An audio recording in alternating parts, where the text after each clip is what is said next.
रिज्क के चार दरवाजे हैं। अब ये फैसला आप पर है कि आप किस दरवाजे को इख्तियार करते हैं। नाज़रीन, एक अल्लाह वाले का बयान सुन रहा था। उनके बयान में एक बात बहुत अच्छी लगी, सोचा आप लोगों तक भी पहुंचा दूं। यकीनन ये बात आपको भी अच्छी लगेगी। वो फरमा रहे थे कि रिज्क के चार दरवाजे हैं। पहले तीन तो सिर्फ मुसलमानों के लिए हैं और चौथा सारी दुनिया के लिए, यानी मुस्लिम, गैर मुस्लिम, बुत परस्त, हर मजहब वाले लोगों के लिए। रिज्क हासिल करने का सबसे पहला दरवाजा नमाज। जो शख्स भी नमाज का एहतमाम करता है, अल्लाह पाक उसको बरकत वाला रिज्क अता फरमाते हैं। एहतमाम यह है कि नमाज के वक्त से पहले या वक्त होते ही इसकी तैयारी में लग जाना और वक्त पर नमाज अदा करना। रिज्क हासिल करने का दूसरा दरवाजा इस्तगफार है। जो शख्स कसरत से इस्तगफार करता है, अल्लाह पाक उसे गैब से रिज्क अता फरमाते हैं, क्योंकि एक हदीस का मफहूम है कि जो कसरत से इस्तगफार करता है, अल्लाह पाक उसे हर गम से निजात अता फरमाते हैं, हर परेशानी में रास्ता देते हैं और ऐसी जगह से रिज्क अता फरमाते हैं कि जहां उसका गुमान भी ना हो। उलमाए कराम फरमाते हैं कि कसरत का मतलब है कि कम अज कम 300 मरतबा। तो जो रोजाना 300 से ज्यादा मरतबा इस्तगफार करेगा,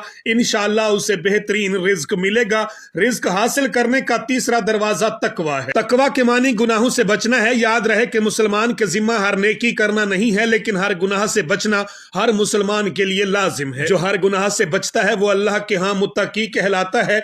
इसका आसान तरीका यह है कि हम हर काम करने से पहले ये देख लें कि इस काम से अल्लाह और अल्लाह के रसूल सल्लल्लाहु अलैहि वसल्लम ने हमें मना तो नहीं फरमाया। अगर मना फरमाया है तो हम रुक जाएं। तो जो तकवा इख्तियार करेगा, अल्लाह पाक उसे बगैर मेहनत के रिज्क अता फरमाएंगे, क्योंकि जो अल्लाह का हो जाता है तो फिर अल्लाह अपने बंदों को उसकी खिदमत पर मामूर फरमा देते हैं। रिज्क हासिल करने का चौथा दरवाजा जरिया मुआश इख्तियार करना है, और यह दरवाजा सब के लिए है। कोई काफिर हो या मुसलमान हो, बुतों को पूजने वाला हो या आतिश परस्त, अगर वो मुआश का कोई जरिया इख्तियार करेगा तो अल्लाह उसे रिज्क अता फरमाएंगे। लेकिन मुझे अफसोस इस बात पर है कि मुसलमानों की अक्सरियत ने पहले तीन दरवाजे भुला दिए और आखिरी दरवाजे को ही लाजमी समझ लिया, जबकि इन तीन दरवाजों से रिज्क हासिल करना बहुत आसान है। यहां कोई मेरी बात से यह मतलब हरगिज ना ले कि मुलाजमत, कारोबार या मुआश का कोई भी दूसरा जरिया जो हमने इख्तियार किया हुआ है उसे छोड़कर बैठ जाएं और काम न करें। काम जरूर करें, लेकिन अगर हम चौथे दरवाजे के साथ साथ पहले तीन दरवाजों को भी इस्तेमाल करेंगे तो हमें थोड़ी मेहनत में ही ज्यादा रिज्क मिलेगा। हमारी मुशक्कत कम हो जाएगी और हमारी कमाई गैर जरूरी जगहों पर नहीं लगेगी और हमारा माल जाय नहीं होगा। घर में रखी हुई मुर्गी को